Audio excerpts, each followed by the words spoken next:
Halo teman-teman, video ini adalah bagian dari tugas mata kuliah Strategi Belajar Mengajar Tari yang diampu oleh Dra. Eni Kusumastuti, M.Pd. Mari bersama-sama simak video pembelajaran berikut yang pastinya akan membuat semakin cinta dengan budaya kita, yaitu periodisasi sejarah tari di Indonesia. Sebelum kita mulai, jangan lupa like video ini jika kalian suka, dan subscribe untuk mendapatkan informasi terbaru.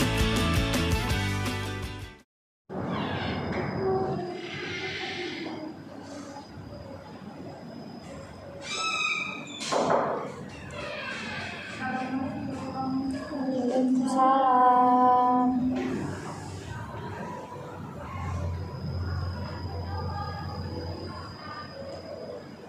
Sebelumnya, Assalamualaikum warahmatullahi wabarakatuh. Waalaikumsalam warahmatullahi wabarakatuh. Untuk mengawali pembelajaran pada pagi hari ini, mari berdoa menurut agama dan kepercayaan masing-masing. Doa dipersilakan.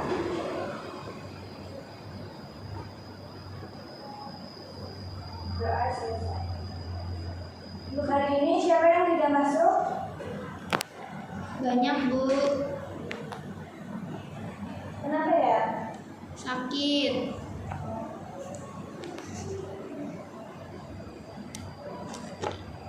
Sudah siap belajar pagi ini? Sudah, Bu. Materi hari ini yaitu periodisasi sejarah tari di Indonesia.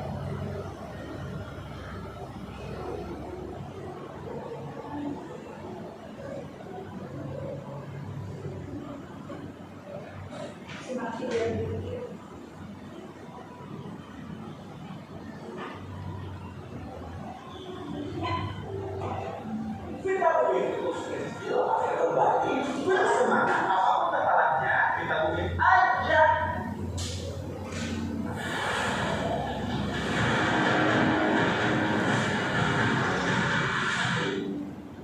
Dari Sumatera hingga Papua, dari Sulawesi hingga Nusa Tenggara, kami hadir menjaga, melayani seluruh jiwa, memberikan segenap bakti 70 tahun Bea Cukai Republik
yang diamati apa pendapat murid-murid? Dapat diambil kesimpulan apa ya?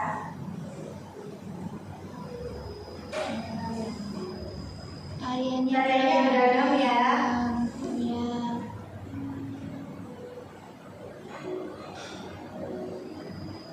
Adapun capaian pembelajaran pada hari ini, yang pertama, peserta didik mampu menunjukkan gerak tari berdasarkan periode sejarah tari dalam berbagai bentuk penyajian. Yang kedua, peserta didik mampu menggali latar belakang nilai, jenis, dan fungsi tari dalam periode sejarah tari. Dan yang ketiga, peserta didik mampu mengajak orang lain untuk mencintai dan merasa bangga atas warisan budaya Indonesia melalui proses kreatif. Sejarah tari di Indonesia. Tari di Indonesia memiliki sejarah yang panjang dan kaya ya, mencerminkan keragaman budaya dan tradisi, mulai dari tari ritual, sakral hingga tarian yang dipertunjukkan sebagai sarana hiburan. Pemahaman periodisasi dan evaluasi tari akan memberikan wawasan tentang kekayaan dan keunikan warisan seni pertunjukan Indonesia. Selanjutnya, periodisasi sejarah tari di Indonesia dibagi menjadi 4. Yang pertama, periode klasik. Pada periode klasik, tarian berkembang di Jawa didominasi oleh seni tari yang dipentaskan di istana kerajaan.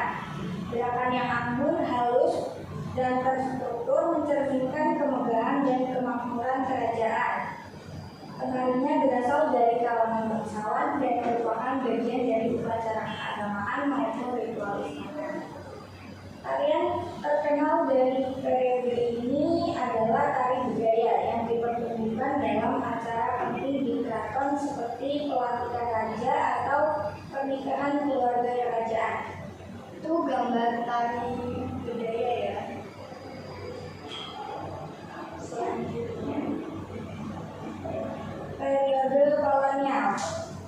Indonesia mengalami berbagai adaptasi dan perubahan. Masuknya pengaruh asing seperti Eropa dan Asia membawa perkembangan seni tari di berbagai daerah.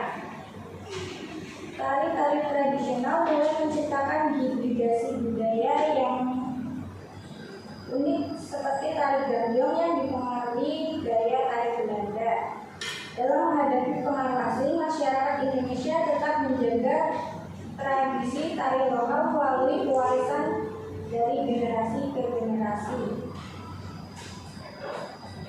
Berbagai tari rakyat terus berkembang dengan ciri khas masing-masing daerah menjadi wujud resiliensi budaya. Selanjutnya, periode kemerdekaan. Pada periode ini, tari tidak lagi terbatas pada lingkup istana, melainkan menjadi ekspresi identitas budaya bangsa Indonesia yang baru merdeka. Tarian ini tidak hanya merefleksikan keragaman budaya, namun juga memperkuat rasa kebangsaan dan persatuan di antara masyarakat Indonesia. Contohnya yaitu tari Pusparesti dari Jawa Tengah, tari saman dari Aceh, yang diangkat sebagai tarian nasional yang melambangkan semangat persatuan dan kebersamaan. Selanjutnya, yang terakhir yaitu periode modernisasi. Pada periode ini muncul aliran tari kontemporer yang memadukan unsur tradisional dengan gaya modern dan eksperimental. Koreografer berani mengeksplor bentuk, ekspresi, dan teknik tari di luar konvensi. Penciptaan karya inovatif yang merefleksikan isu-isu sosial, budaya, dan politik kontemporer. Pertukaran budaya dan globalisasi juga mempengaruhi perkembangan tari kontemporer di Indonesia. Seniman tari berani mengambil inspirasi dari tradisi tari luar negeri dan mengadaptasikannya ke dalam konteks lokal. Interaksi antara tari tradisional dan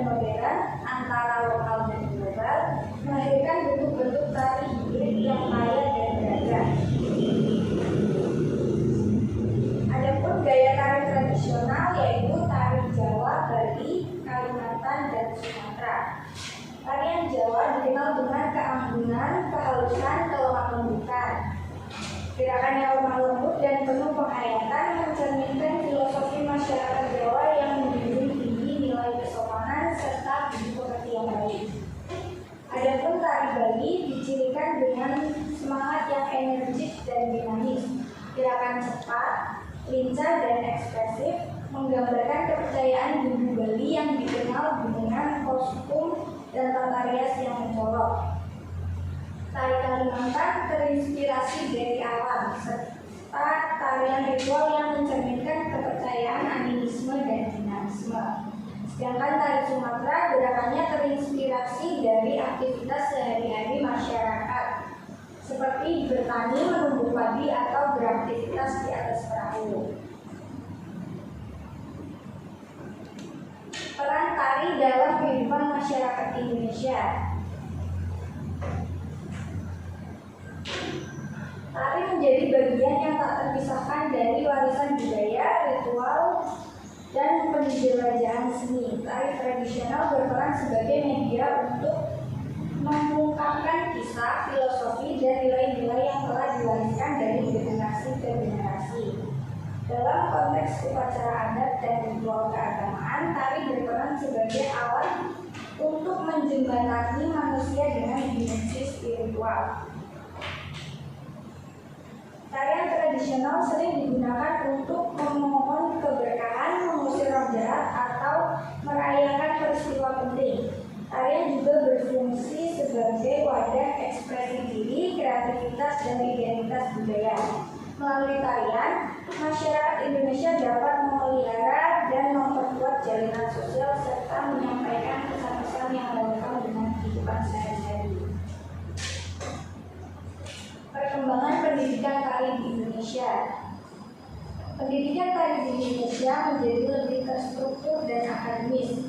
Didirikan beberapa lembaga pendidikan tari seperti Akademi Seni Tari Indonesia atau biasa dikenal dengan ASTI di Yogyakarta dan Institut Seni Indonesia atau biasa dikenal dengan ISI di beberapa kota besar. Institusi ini memainkan peran penting dalam melestarikan, mengembangkan, dan memperkenalkan beragam gaya tari tradisional Indonesia kepada generasi muda. Selain itu, berbagai universitas dan perguruan tinggi juga telah membuka program studi tari, memberi kesempatan bagi mahasiswa untuk mempelajari dan memahami seni tari Nusantara. Adapun tantangan dan peluang tari Indonesia di era globalisasi. Arus budaya asing yang kuat serta persaingan industri kreatif yang ketat mengancam keberlanjutan tari tradisional. Namun terdapat peluang yang dapat dimanfaatkan untuk mengembangkan dan melestarikan seni tari Nusantara. Kemajuan teknologi dan media digital memberikan kesempatan untuk mempromosikan dan menjangkau audiens yang lebih luas. Tari tradisional dapat diperkenalkan ke ranah internasional, membuka peluang kolaborasi serta pertukaran budaya yang saling menguntungkan. Hal ini dapat membuka peluang bagi industri tari Indonesia untuk berkembang dan bersaing secara global. Adapun beberapa kesenian yang pernah diklaim negara lain di antaranya yaitu Lagu Rasa Sayange, Kuda Lumping, Batik, Reog Ponorogo, Angklung, Tari Pendek, dan Tari Piring. Jadi kesimpulannya, tari tradisional Indonesia adalah cerminan kekayaan budaya dan sejarah kita. Untuk itu kita harus berkomitmen melestarikan dan mengembangkan tari tradisional Indonesia agar dapat dinikmati oleh generasi mendatang. Tarian ini merupakan warisan budaya yang berharga dan mencerminkan keragaman serta identitas bangsa kita.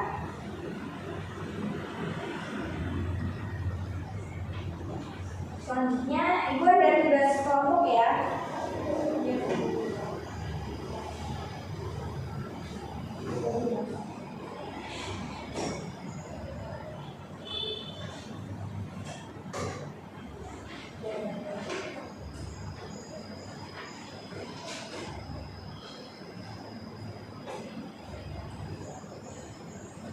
Silakan dikerjakan secara berkelompok ya, nanti Panju dipresentasikan ya.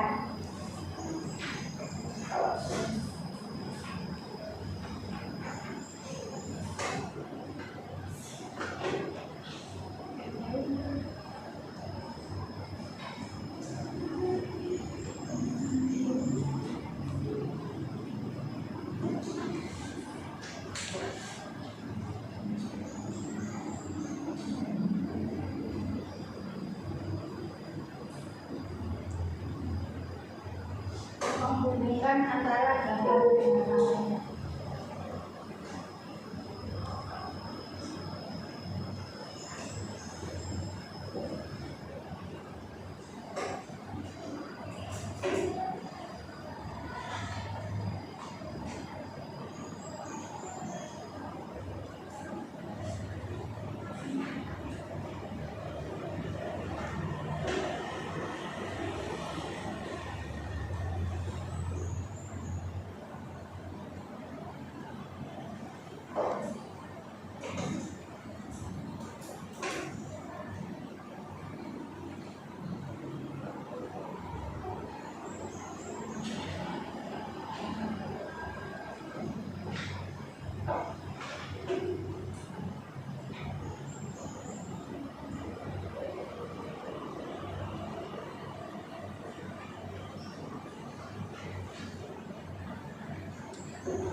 Sudah selesai semua?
Sudah cukup, Bu.